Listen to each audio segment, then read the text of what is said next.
Welcome back into Buckeye Beat. I'm Noah Weiskopf, joined here as always by Tyler Danburg. Not something we say too often, but Ohio State fell in heartbreaking fashion, 32-31 on the road against Oregon in what was a phenomenal game, Tyler.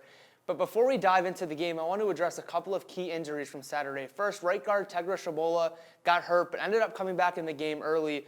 But it was an injury to starting left tackle Josh Simmons that will be the most impactful. Day said after the game that he's expecting the team to be without Simmons for a significant period of time, potentially the remainder of the season, and that's a big loss, really big loss. Protecting the blind side of Will Howard and get this, Simmons only allowed one pressure all season. Tyler, what do you think this can mean long-term for this offensive line? Well, it's a major loss because Simmons had been playing some of his best ball as a Buckeye. You can see his value in that Oregon game when Travion Henderson ripped off a 53-yard run, and that was the second straight run play to the left side. You could tell that a really good rhythm was put in place between Simmons and left guard, the All-American Donovan Jackson. Now Zed Michalski has stepped in at left tackle, and it might still be a little early to tell on what Michalski can bring. He's a career reserve.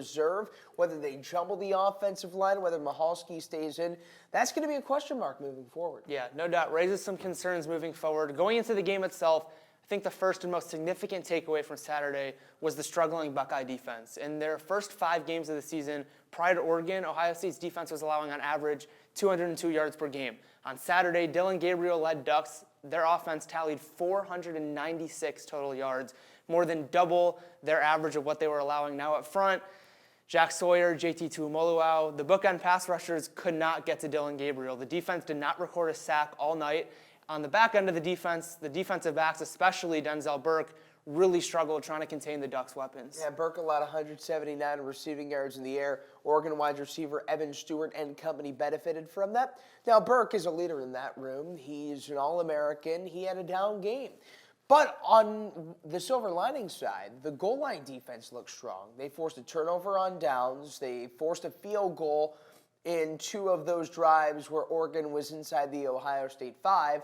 But the Oregon offense topped the nation's #1 defense, and that certainly has to be talked about. It's a very intriguing thing, and Oregon brought it offensively. And you look at, a lot of people look right to the first couple of opponents for Ohio State, and then obviously a different offense in Oregon, the best offense they've seen by far, but then again, you got to still continue to play good ball. Offensively, 2 mistakes and a late penalty really proved costly. Early in the game, Quinshon Judkins had the ball ripped out of his hands right as before he hit the ground, something you don't really see often, especially with a guy like him. Then following a penalty, Oregon's kicker Atticus Sappington kicked off from the 50-yard line directly at Caleb Downs, who was in the number 48. The ball ricocheted, the Ducks jumped on it, recovered. And how about this? After the game, Ryan Day said that he knew the Ducks were going to do this and that the team worked on it in practice during the week, but they still were not able to execute.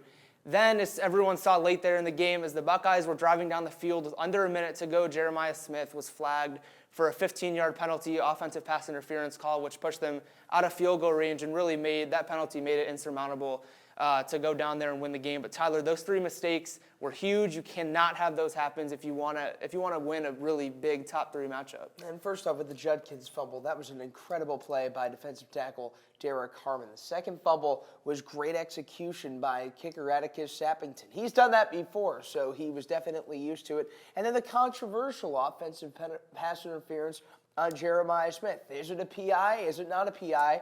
Well, they called it that, and Ohio State had 1st and 10 inside the Oregon 30-yard line after a great catch that was initially made by Jeremiah Smith. Carnell Tate had one as well on that, what would have been a 75-yard drive needed for a score, and so they called that back. So automatically the wind gets taken out of your sails when you are starting to drive. You've got a rhythm, and then when you have it inside the opposing 30-yard line, to have it called back and to move back 15 yards and for it to be 2nd and 25, that's a big difference. That Emeka catch, a lot of people, including myself, really thought Ohio State was going to be able to pull through with that one and win a huge game on the road. But overall, I think the offense looks solid. I thought Will Howard was pretty impressive, 28 of 35, 326 passing yards and a touchdown. His poise, to me, is what stood out. You could really tell that he was in his 40th career game. You can tell that he's a 5-year college football veteran. I know everyone will be jumping at the final play and try to trash him for sliding down in what was a second too late. But I think that was not reflective of the day that he had. Tyler, what stood out to you offensively? Well, for Howard, 81% completion rate, absolutely absurd. Outside of Howard, Jeremiah Smith put up a sneaky 100-yard game. Emeka Egbuka led the team in receptions. Smith had 2 major catches on that 175-yard touchdown drive that Ohio State had in the third quarter. Seth McLaughlin was another guy that really stuck out. Now, that's a tough environment. Record crowd at Austin Stadium. The silent count was in effect.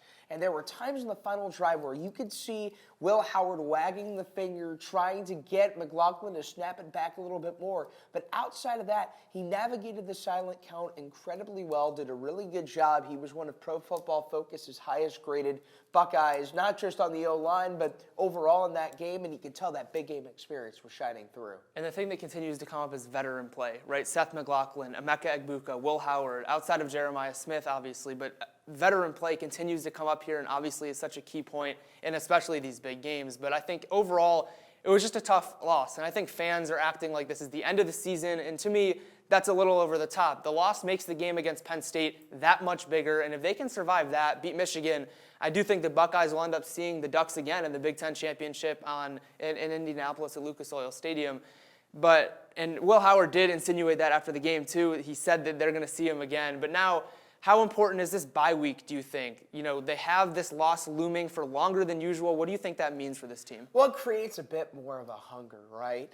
It makes the team want the next Saturday to come even faster than a regular week-to-week schedule would look like. With the loss and a tough schedule ahead, like you said, Noah, the margin for error is a lot smaller, and the bye week is the beginning of a brand new segment of the season. Smaller margin for error, but not a season-ending loss. And that'll do it for another episode of Buckeye Beat. The Buckeyes are off this weekend, and we will be back next week. For Tyler Danburg, I'm Noah Weiskopf. We'll see you soon.